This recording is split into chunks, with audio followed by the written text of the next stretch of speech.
Bonjour à toutes, bonjour à tous. Est-ce que vous allez bien? J'espère que vous êtes heureux d'être là aujourd'hui. Je vous salue, vous également qui nous suivez en ligne. J'ai un message pour vous.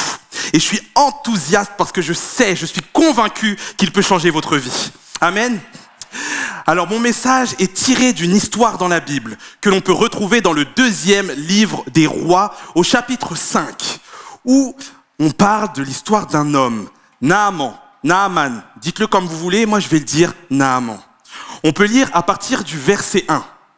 Naaman, chef de l'armée du roi de Syrie, jouissait de la faveur de son maître et d'une grande considération, car c'était par lui que l'Éternel avait délivré les Syriens.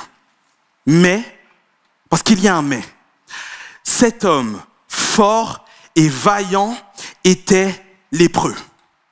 Lorsque l'on regarde le début de cette histoire, on se rend compte que Naaman avait tout réussi quelque part.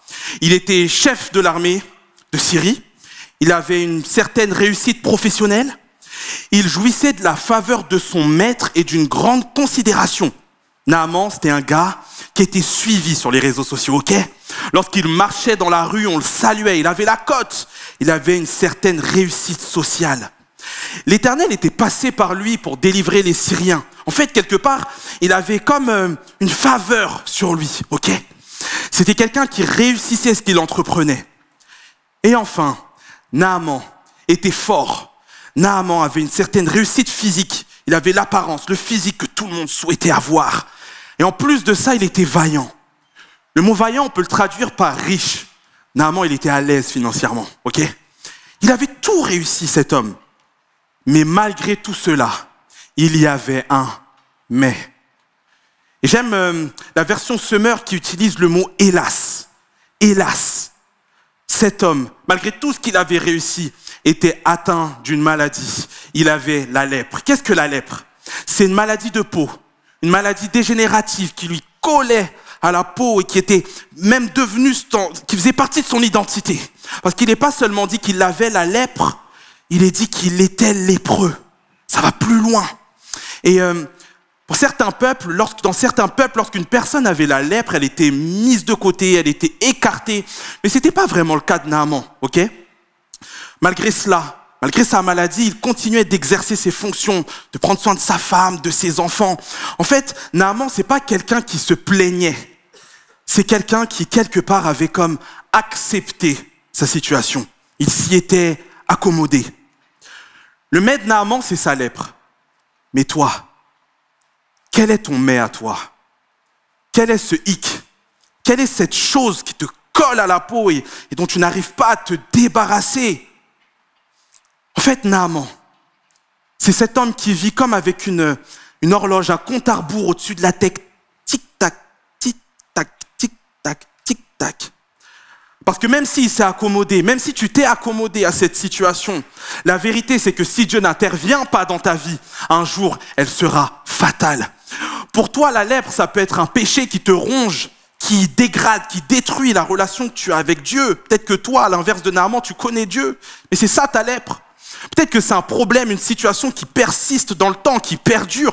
Peut-être que c'est des pensées dépressives, un sentiment de culpabilité, de tristesse qui est là, qui te grignote. En fait, je veux juste te laisser là 10 secondes pour penser, pour réfléchir à toi. Oui, à toi. Toi, quelle est ta lèpre? Quelle est ta lèpre? Mon message pour toi aujourd'hui, c'est de te dire que peut-être que tu as tout essayé. Mais crois-moi, Dieu peut quand même intervenir dans ta vie. Crois-moi, il y a encore une possibilité de vivre un miracle. Qu'est-ce que c'est qu'un miracle? Peut-être pour toi qui es dans un lieu comme celui-ci pour la première fois. En fait, c'est un fait qui est dépourvu d'explications scientifiques. C'est une intervention divine, surnaturelle. J'aimerais te dire, peut-être que comme Naaman, lui, il avait les meilleurs médecins à son service. Il a dû dépenser des fortunes en R&D, en recherche et développement, mais rien ni personne n'a pu résoudre sa situation, son problème. Mais sache que s'il y a des situations que l'homme n'a pas pu résoudre, Jésus, lui, le peut. Et c'est mon message pour toi aujourd'hui. Peut-être que tu es dans l'église depuis des années, il y a ce problème-là qui vole ta joie, qui t'empêche d'avancer dans ta relation avec Dieu. Dieu est capable d'agir encore aujourd'hui. Il n'a pas dit son dernier mot. Lisons la suite à partir du verset 2. Or, les Syriens étaient sortis par troupes et ils avaient emmené captive une petite fille du pays d'Israël qui était au service de la femme de Naaman. Et elle dit à sa maîtresse, « Oh, si mon Seigneur était auprès du prophète, celui qui est à Samarie, le prophète le guérirait de sa lèpre. » Naaman alla dire à son maître, « La jeune fille du pays d'Israël a parlé de telle et telle manière. » Et le roi de Syrie lui dit, « Bah alors, vas-y, va, rends-toi à Samarie, j'enverrai une lettre au roi d'Israël. » J'aimerais te dire que malgré ce mais, il y a un or, il y a une dernière chance, il y a une dernière opportunité, il y a encore une main tendue de la part de Dieu aujourd'hui. Et toi, ta mission, ça va être de ne pas la gâcher. Ne gâche pas cette opportunité divine. En fait, les paroles de cette jeune fille sont comme un panneau pour Naaman en plein désert qui est en train de dire, là, il y a encore une solution, là, il y a de l'eau, là, il y a un oasis. C'est improbable, parce que cette petite fille était là, mais c'était le fruit des erreurs de Naaman. Cette fille, si elle était là, dans la famille de Naaman, c'est parce que quelques temps après, ils étaient partis faire une razzia. Le mot troupe, c'est razzia. J'aimerais te dire que malgré tes erreurs, malgré ton péché, malgré les fautes que tu as commises, Dieu est capable de les utiliser pour te ramener à lui. C'est difficile à croire, hein, mais Dieu est capable d'agir dans ta vie malgré l'ombre, malgré l'obscurité dans laquelle tu te tiens. Mon message pour toi aujourd'hui, c'est ne passe pas à côté de ton miracle. C'est encore possible. Mais tu sais quoi? Juste avant cela, il va y avoir des étapes. Il va y avoir des défis. Naaman a dû traverser 7 défis. Et on va le voir. C'est l'objet de mon message. Commençons par le premier défi. Dépasser la peur du faux espoir. En fait, cette jeune fille, elle s'approche de sa maîtresse et elle va dire, « Oh, si mon Seigneur était auprès du prophète, celui qui est à Samarie, le prophète le guérirait de sa lèpre. » Alors Naaman alla dire à son maître, « La jeune fille du pays d'Israël a parlé de telle et telle manière. » Je trouve ça intéressant parce que Naaman a sûrement dû avoir de la part de médecins, de scientifiques, des solutions beaucoup plus concrètes que celles de cette fille. Ma question pour toi, c'est est-ce que tu es prêt à y croire encore une fois? Regardez, la fille va dire, si Naaman était prêt auprès du prophète, si il le guérirait, c'est potentiel, c'est conditionnel. Elle lui dit pas il le guérira, c'est sûr. Elle dit qu'il y a une éventualité qu'il soit guéri. C'était des paroles hypothétiques, mais c'était aussi des paroles rapportées. Parce que cette fille, elle s'est d'abord adressée à la maîtresse. Et la maîtresse s'est adressée au maître, à Naaman. Est-ce que tu vas être capable de mettre ta confiance encore une fois dans cette petite parole qui paraît improbable? Pourtant, Naaman alla auprès du roi, alla rapporter ces paroles improbables, ces paroles rapportées auprès de son chef. Je l'imagine aller voir son boss, aller voir le roi et dirait j'ai besoin de 10 jours de congé. Pourquoi? Parce que je dois aller dans le camp de l'ennemi, là, tu sais, ceux qu'on vient de piller, là. Ah bon, faire quoi? On est en période de paix, là. Pourquoi? Parce qu'on m'a dit que si j'y allais, potentiellement, il y a un prophète qui me guérirait, hein? C'est exactement ça, la situation, là, à ce moment-là. Accepte d'aller, de croire. Même si, je pense que Naaman s'est dit, même s'il y a une petite possibilité d'atteindre mon miracle, alors je me lève et j'irai. Et j'ai une parole également pour toi, Marie. Écoute ta femme. Parce que c'est la femme de Naaman qui est allée lui rapporter les paroles de cette jeune fille. Mais ça va aussi pour l'inverse, hein. Femme, écoute ton mari, parce que Dieu est capable de passer à travers lui pour te donner une solution, même improbable. Dieu est capable d'utiliser les personnes, les choses que l'on considère comme insignifiantes pour se révéler à toi. Cette petite fille, Naaman aurait pu la mépriser, et pourtant il a pris ses paroles et il est allé les amener auprès du roi. Je veux aussi m'adresser à toi qui est peut-être comme cette petite fille. T'es déporté, t'es dans un endroit que tu n'as pas choisi, comme cette fille était là à cause de la razzia qui venait de se passer. J'aimerais te dire qu'à travers toi, Dieu est capable d'amener le message de l'évangile à quelqu'un qui en a besoin. Tu sais, cette fille, on ne connaît pas son nom, mais jusqu'à aujourd'hui, on raconte son histoire. Alors si aujourd'hui, tu ne sais pas pourquoi tu es dans cette situation, sache que Dieu peut passer par toi pour apporter une solution à quelqu'un qui en a besoin. Alors Naaman, Allah, c'est improbable, c'est une parole rapportée, c'est peut-être par rapport à ce que j'ai déjà entendu, c'est pas très sensé, mais s'il y a la moindre opportunité, alors je veux y aller. Mon message pour toi, c'est ne laisse pas tes échecs répétés t'empêcher d'y croire à nouveau. Tu vas devoir vaincre la peur du faux espoir. Tu vas devoir essayer d'y croire à nouveau. Ça, c'est le premier défi de Naaman et c'est ton premier défi à toi. Le deuxième défi de Naaman, au verset 5, il est écrit: il partit avec lui, avec 10 talents d'argent, 6000 cycles d'or et 10 vêtements de rechange. Le deuxième défi de Naaman, c'est de ne pas essayer d'acheter son miracle. Ton deuxième défi à toi, lorsque tu t'approches de Dieu, n'essaye pas d'acheter ton miracle. N'essaye pas d'acheter, de mériter l'intervention de Dieu dans ta vie. En fait, Naaman, il part vers le roi d'Israël avec la lettre du roi de Syrie, mais pas que ça. Il part avec les poches pleines de sous. Concrètement, il y va avec 350 kilos d'argent, avec 70 kilos d'or et des vêtements de rechange pour les offrir au roi d'Israël. Concrètement, pour toi aujourd'hui, qu'est-ce que ça veut dire ? Lorsque tu t'approches de Dieu, est-ce que tu essayes de mériter ton miracle? Est-ce que quand tu viens à lui, tu viens avec des jeûnes, avec des nuits et des nuits de prière, avec des larmes, parce que tu dis qu'avec ça, tu vas pouvoir mériter quelque part ton miracle? Réalise que tes efforts, c'est pas ce qui va motiver Dieu à agir dans ta vie. Non. J'ai trouvé ça intéressant parce que Naaman vient avec des sous, avec de l'argent, ok? Comme s'il essayait d'acheter son miracle, comme s'il essayait de le mériter, mais il vient aussi avec des vêtements. Et je me suis dit, mais qu'est-ce que ça veut dire? Et lorsqu'on regarde le mot vêtement, quelque part, on peut le traduire par tromperie. En fait, parfois, on essaye d'acheter Dieu avec nos efforts, mais on essaye aussi de l'acheter avec notre apparence. On se dit, si je viens devant Dieu en étant clean, en étant parfait, un peu comme cet enfant qui peut se dire, je vais avoir des bonnes notes à l'école, je vais être bien habillé, bien propre, et là, je vais mériter mes cadeaux à la fin de l'année. Écoute, comprends que la bénédiction de Dieu pour ta vie, elle est inconditionnelle et elle n'est pas le fruit de ton effort. La bénédiction de Dieu pour ta vie n'est pas le fruit de tes efforts. Elle est inconditionnelle, j'aimerais te le dire. Pour vivre le miracle, pour que Dieu intervienne dans ta vie, place ta foi en son amour plus qu'en tes efforts. Place ta foi en son amour plus qu'en ton apparence. Quels sont les masques? Quelles sont les apparences que tu mets lorsque tu viens et que tu t'approches de Dieu? Tu as juste envie de voir un cœur sincère, un cœur vrai.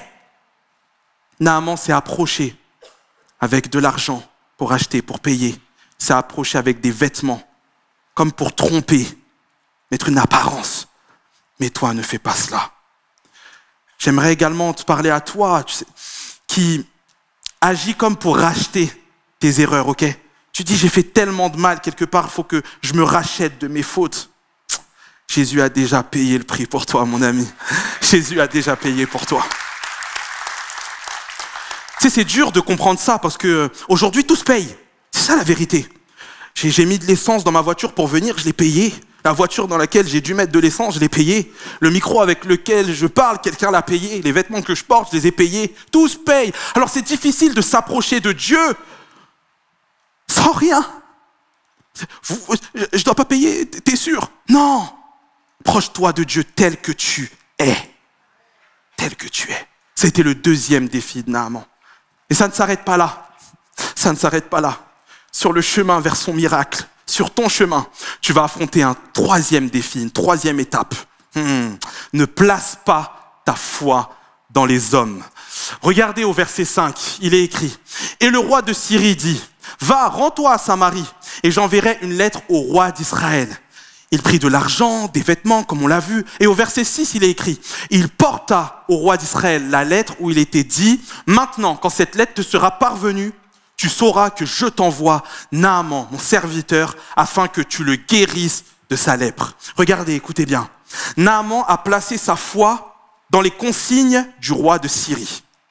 Naaman a placé sa foi dans la capacité du roi d'Israël à le guérir. Et un peu plus tard, on verra que Naaman a placé sa foi dans le prophète Élisée. Pour commencer, les consignes du roi de Syrie. Quelle était vraiment la consigne? La jeune fille avait dit à Naaman d'aller voir le prophète, pas d'aller voir le roi.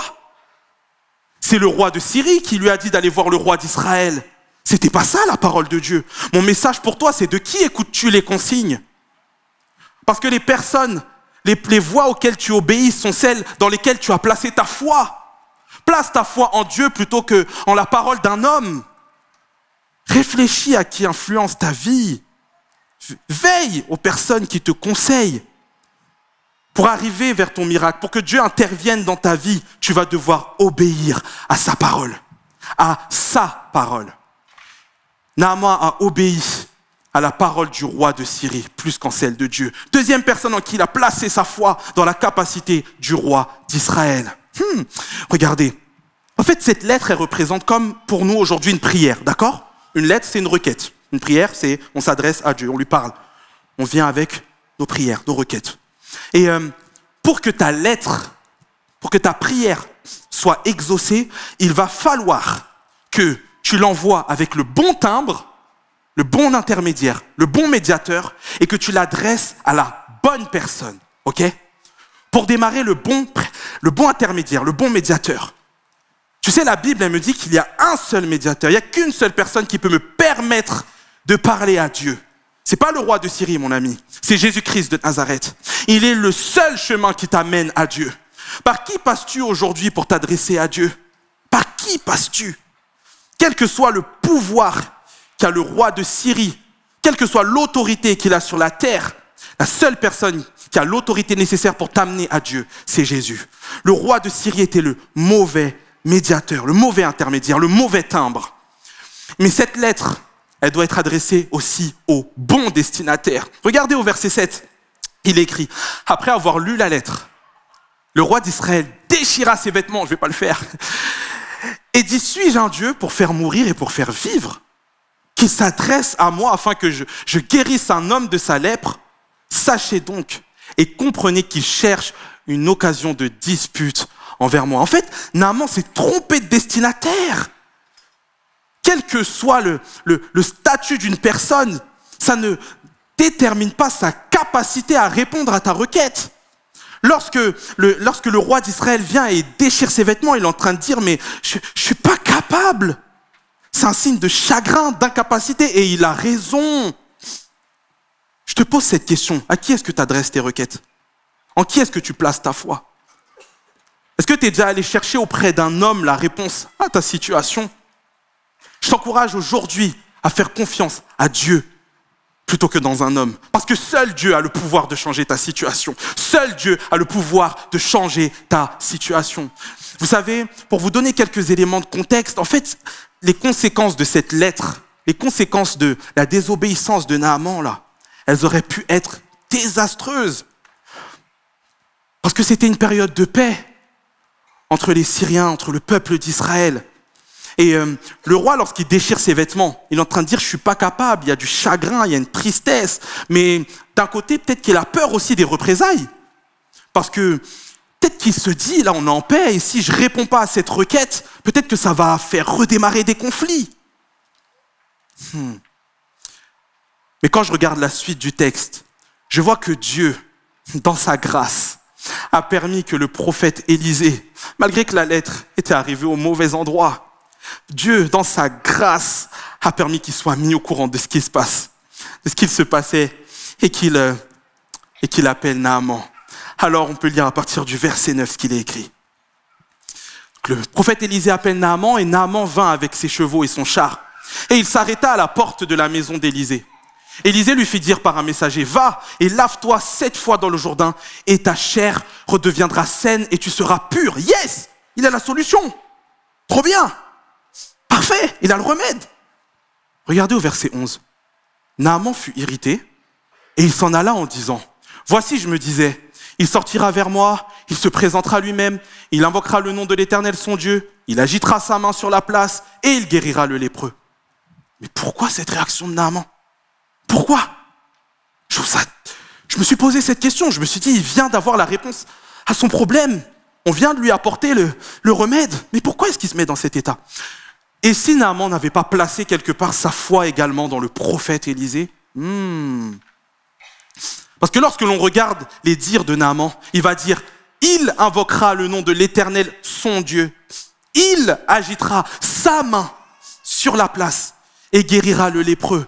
En fait, concrètement, Naaman s'attendait à ce que le prophète fasse tout, qu'une fois qu'il a terminé, lui, il rentre chez lui.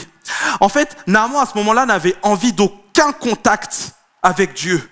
Il s'attendait simplement de recevoir sa guérison, il s'attendait simplement de vivre le miracle et de repartir comme si de rien n'était. Il était intéressé par le prophète plus que par le Dieu du prophète. Il était intéressé par l'instrument plus que par la main de celui qui le tient. C'est pour ça qu'il dit son Dieu là. Il dit le lépreux, j'ai trouvé ça intéressant. Il parle de lui-même à la troisième personne du singulier. En fait, il veut aucun contact. Il s'attendait à venir, qu'on fasse tout pour lui et à rentrer chez lui. Je suis admiratif de la manière dont le prophète Élisée a agi. Et j'ai juste un mot pour toi qui sert Dieu. Quel est le véritable objectif? Est-ce que le véritable objectif est que Naaman rencontre Dieu ou le véritable objectif est que Naaman te rencontre toi? En fait, Élisée a agi avec beaucoup de sagesse en se retirant et en demandant à son messager d'aller à sa rencontre et de ne pas venir lui-même. Parce que ta foi, mon ami, tu vas devoir la placer en Dieu plus que dans le serviteur de Dieu. Et j'aimerais te donner cette parole à toi qui peut-être attends à chaque fois qu'on vienne et qu'on prie pour toi. J'attends qu'un serviteur de Dieu vienne prier pour moi. Tu sais, lorsque Naaman va être guéri de sa lèpre, Élisée ne sera même pas là. Parce que ce qui amène le miracle, c'est l'obéissance à la parole de Dieu. Elle est donnée par le serviteur de Dieu, mais c'est la parole qui guérit. Pas le serviteur, la parole. La parole. Le troisième défi est de ne pas placer sa foi, sa confiance dans les hommes. Et le quatrième est d'accepter les méthodes de Dieu. Regardez au verset 11, on peut le relire. Naaman fut irrité et il s'en alla en disant, « Voici, je me disais, il sortira vers moi, il se présentera lui-même, il invoquera le nom de l'Éternel son Dieu, il agitera sa main sur la place et guérira le lépreux. Les fleuves de Damas, l'Abana, le Parpar, ne valent-ils pas mieux que toutes les eaux d'Israël? Ne pourrais-je pas m'y laver et devenir pur? » Et ils s'en retournaient et partaient avec fureur. En fait, au-delà de placer sa foi dans le prophète Élisée, Naaman avait des attentes et des méthodes précises. En fait, il s'était imaginé tout un scénario. Tout un scénario. J'ai pas été très bon en français, mais regardez tout le nombre de verbes d'action utilisés dans un seul verset. Il sortira, il se présentera, il invoquera, il agitera, il guérira. Waouh!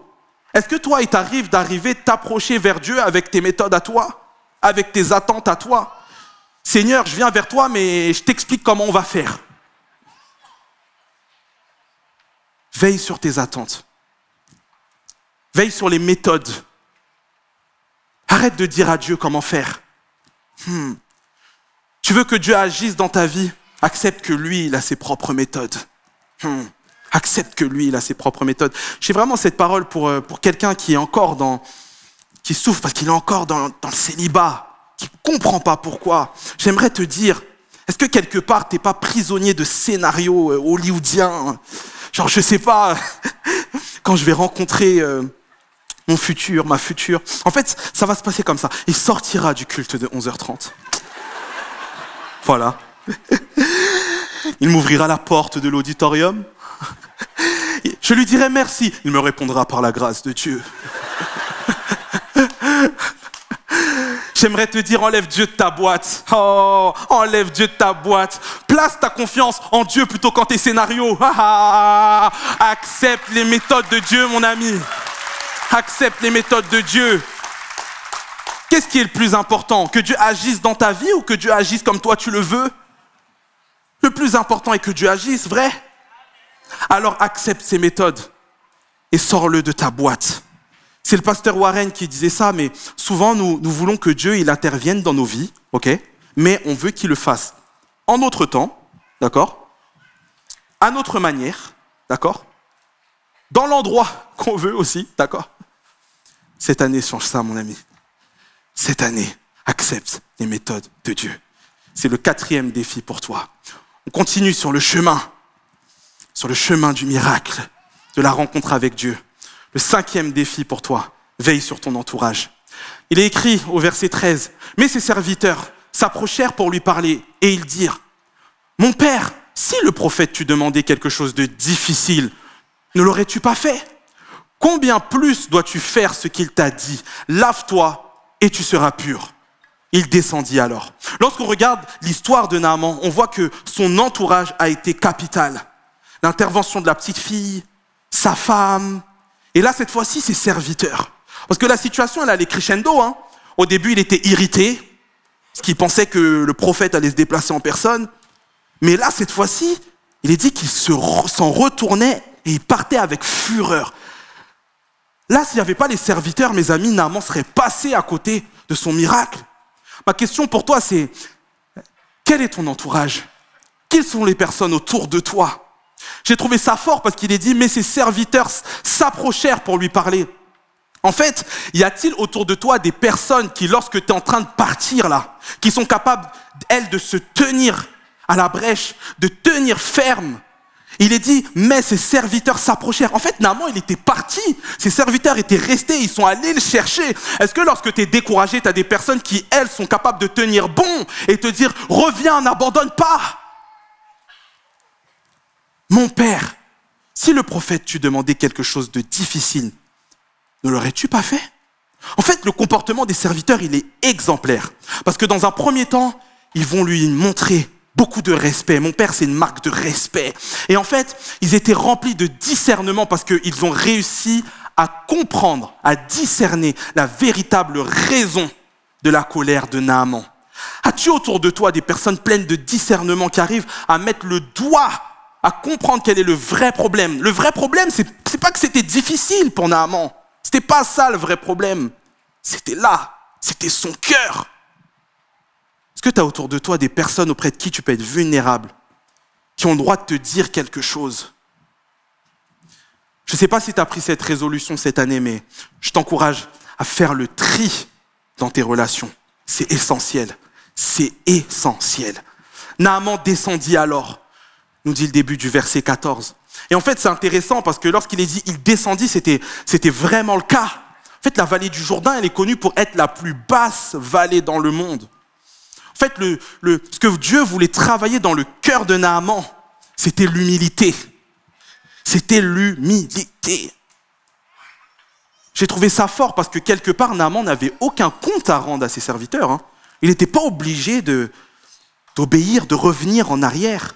J'aimerais également te dire, cette année, ne campe plus sur tes positions. Accepte le retour, accepte les reproches, accepte ce que les autres vont venir pointer, te dire. C'est hyper important. J'ai une parole pour un parent. Accepte parfois, lorsque tu as mal fait, de revenir en arrière, de demander pardon à tes enfants. Tu veux vivre le miracle dans ta famille. Apprends à reconnaître tes torts lorsque tu as mal fait. Accepte le chemin de l'humilité si tu veux vivre ton miracle. Naaman, tu as ta volonté, mais Dieu lui aussi a sa volonté. Parfois, on se demande pourquoi Dieu il permet tout cela dans nos vies. Pourquoi? Parce que Dieu aussi a sa volonté et il veut changer ton cœur.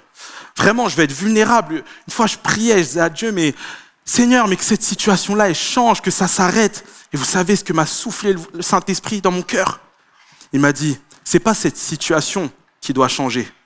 C'est toi qui dois changer.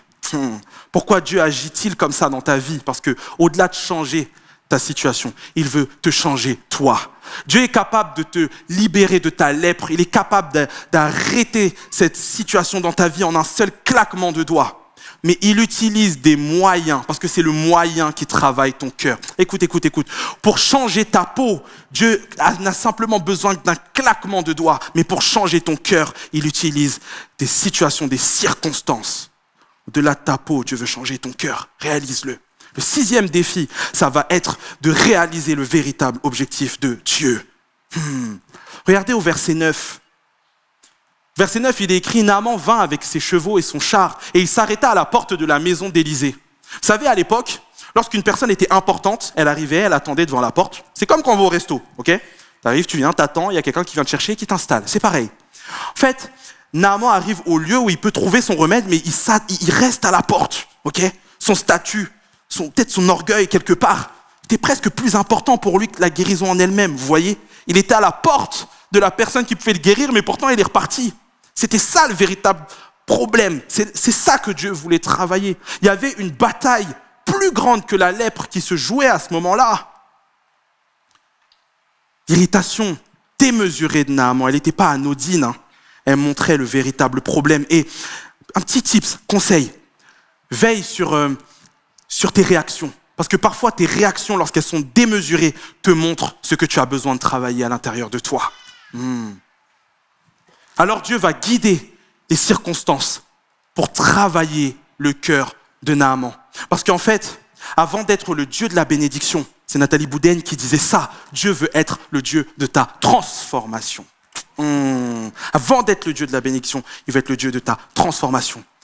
Le seul moyen pour te transformer, un des moyens pour te transformer plutôt, c'est le Jourdain.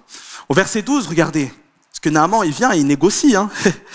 Il va dire, mais les fleuves de Damas, l'Abana, le Parpar, ne valent-ils pas mieux que toutes les eaux d'Israël? Ne pourrais-je pas simplement m'y baigner là et devenir pur? Et il s'en retournait et partait avec fureur. Écoute, l'Abana, premier fleuve, il était connu pour sa pureté en fait. Il était connu pour sa pureté. Il dit, mais pourquoi j'irais pas tout simplement là-bas? Ok, c'est un fleuve que je connais, c'est un endroit qui m'est familier. En plus, l'eau elle est très propre là-bas. Je suis sûr que je redeviendrai pur en faisant ça. Parce que pour travailler ton cœur, Dieu va t'amener à sortir de ta zone de confort. Écoute, Dieu ne choisit pas le meilleur moyen. Il choisit celui qui va te changer. Pour Naaman, l'Abana était le meilleur moyen.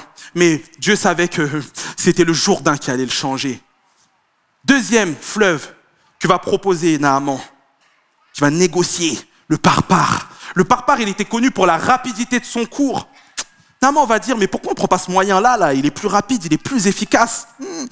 Parce qu'en fait, parfois Dieu ne permet pas qu'on passe par certains raccourcis parce qu'il sait ce qu'il veut changer en nous. Seigneur, mais c'est plus rapide par là, oui, mais si je te fais passer par là, je sais pourquoi. Parce que le plus important pour Dieu, finalement, c'est pas la promesse, c'est pas le miracle, mais c'est tout ce que tu vas développer sur le chemin de celui-ci.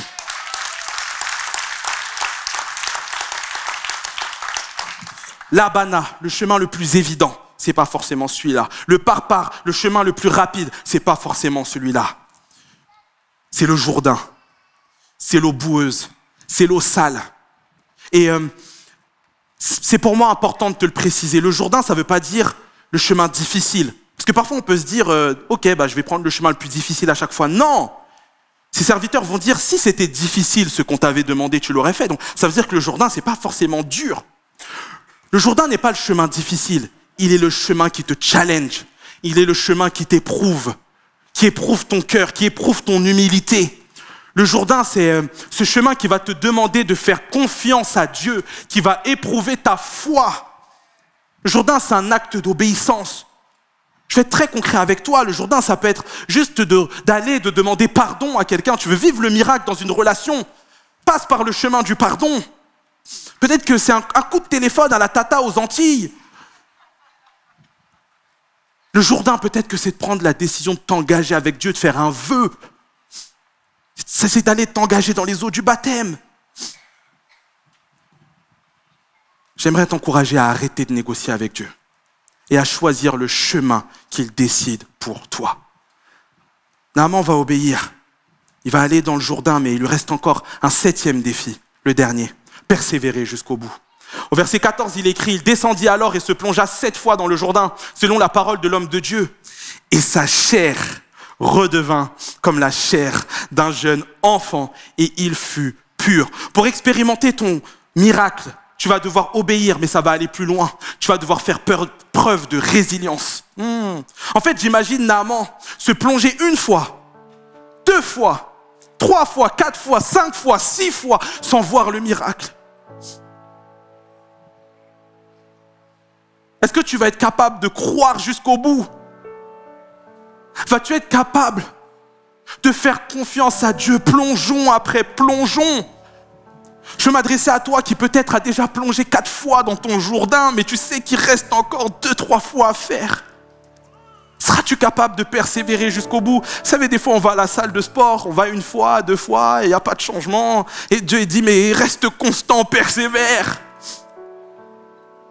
Parce que celui qui t'a donné cette parole, celui qui t'a donné cette promesse, il est fidèle et juste pour l'accomplir. Mais il a besoin que tu persévères jusqu'au bout. Ne te décourage pas. Ne te décourage pas lorsque tu ne vois pas tout de suite le résultat. Naaman va persévérer jusqu'au bout. Il va plonger 7 fois sur la parole de l'homme de Dieu, sur la parole de Dieu. Et c'est ce qui va déclencher le miracle. Parce que lorsque ta foi rencontre la parole de Dieu, il se passe toujours quelque chose.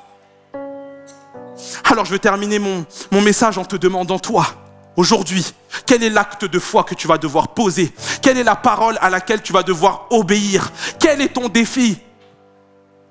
Peut-être que tu m'écoutes et tu es en train de te dire, mais moi c'est tous les défis en même temps. Peut-être que ton défi à toi, c'est d'y croire à nouveau.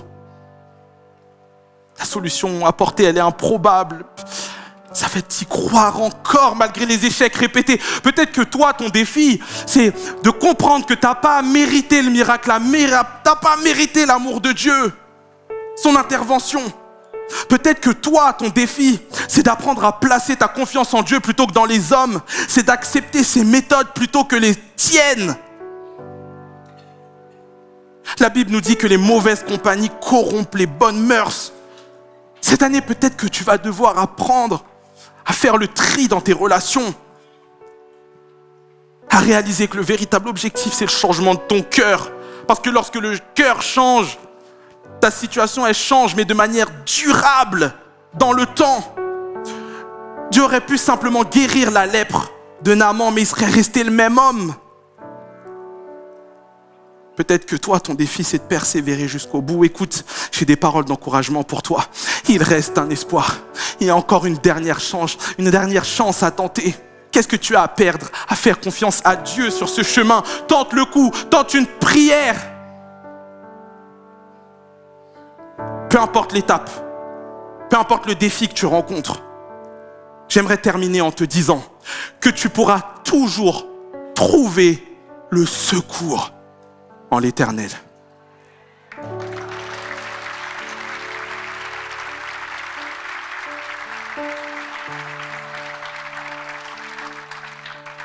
Si la lune me glace et le soleil menace, Créateur des étoiles, mon secours est en toi. Si mes larmes ruissellent et que mon pas chancelle, Créateur de la terre, mon secours est en toi.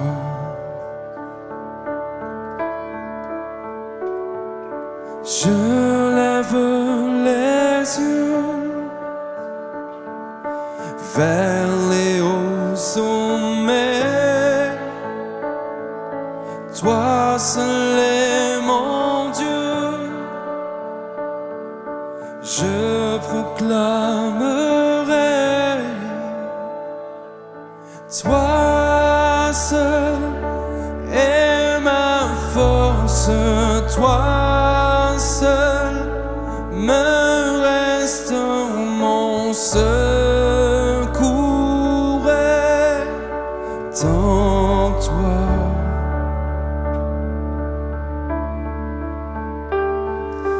Toujours jamais, tu ne dors, mon secours est en toi.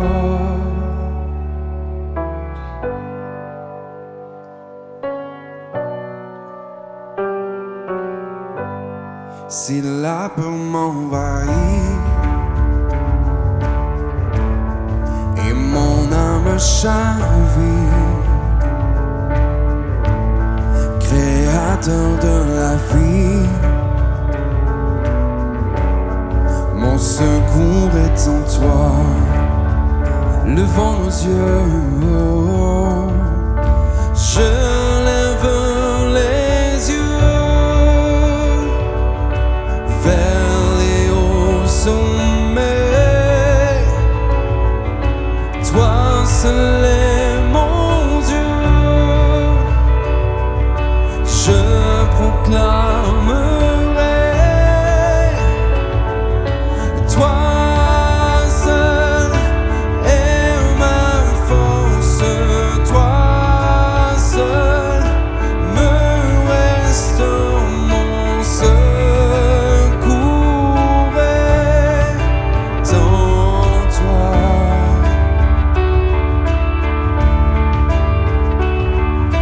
Toujours tu me portes, jamais tu ne dors, mon secours est en toi.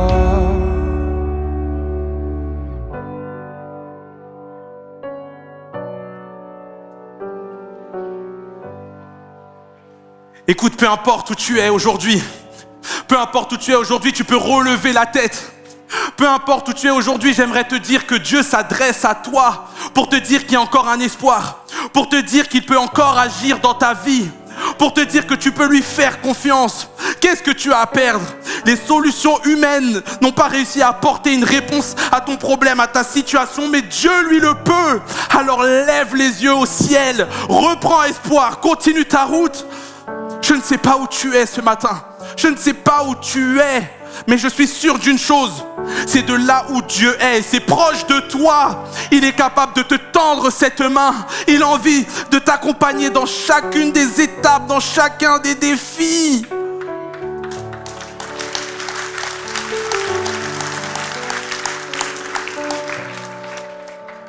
Qu'importe la taille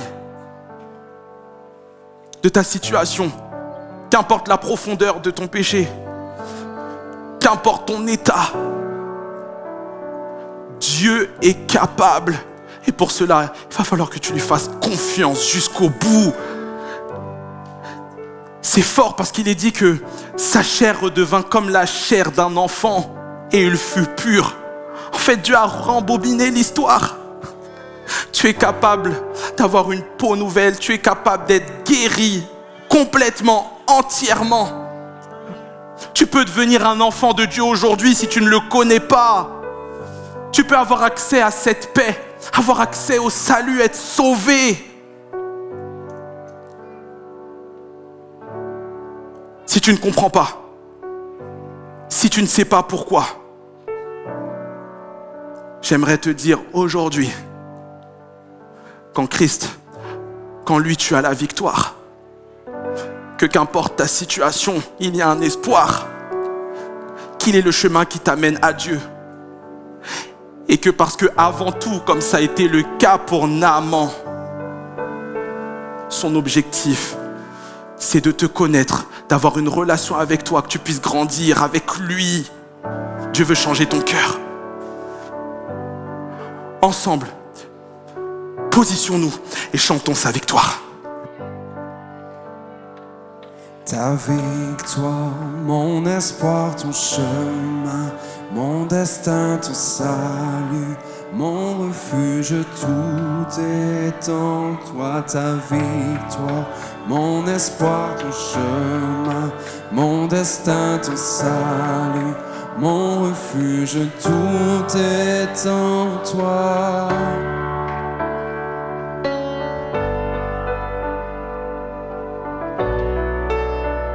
Est-ce qu'on peut se lever ensemble ce matin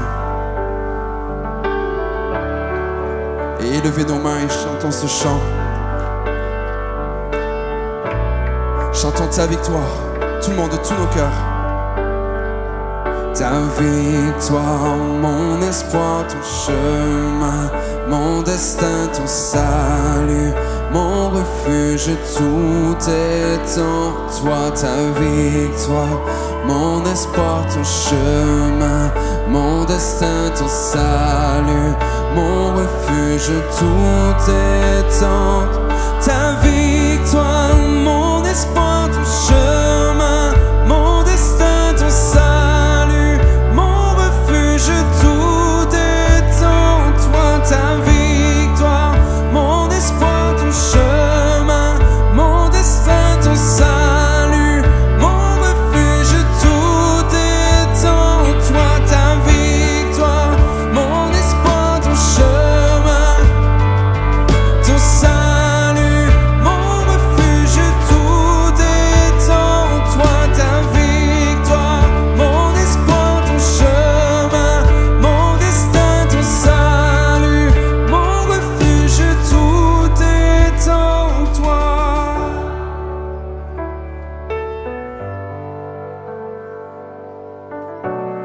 Tout est en toi, oh.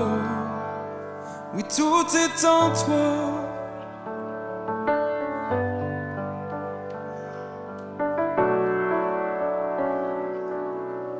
Oh, chantons toi seul.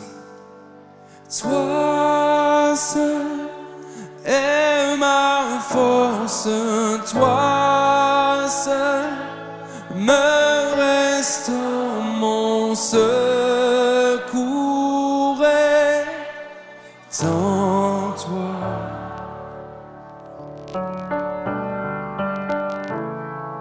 Toujours tu me portes, jamais, oui tu ne dors, mon secours est en toi.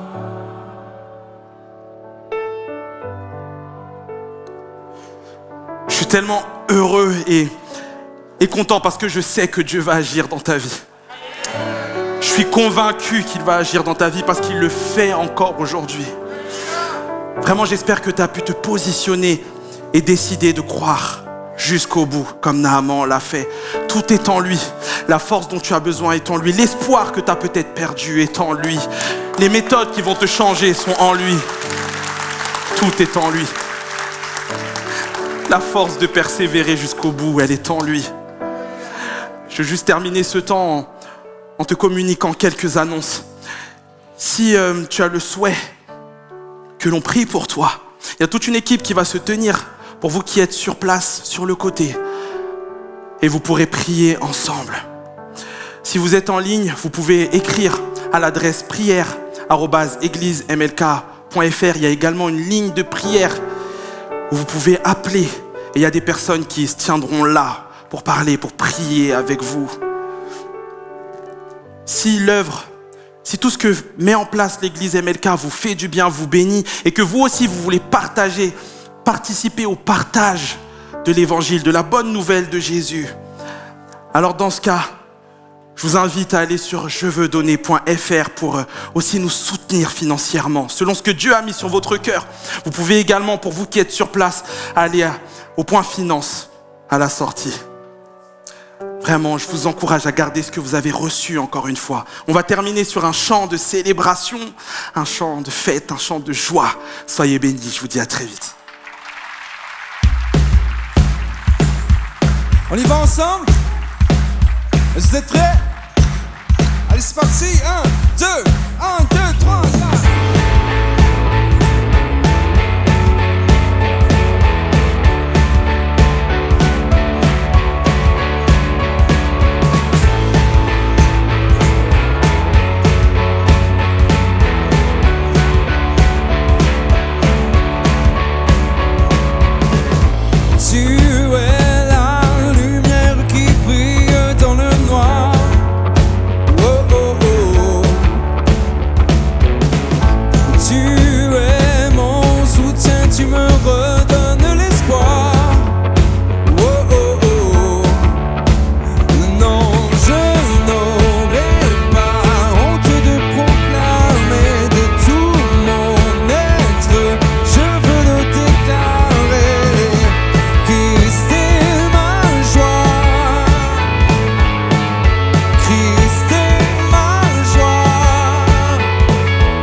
N'oublie pas également de t'abonner et de déclencher les notifications. Si cette vidéo t'a touché, elle peut aussi faire du bien à ceux qui t'entourent. Prends 5 minutes pour la partager à un proche ou à un ami qui en aurait besoin.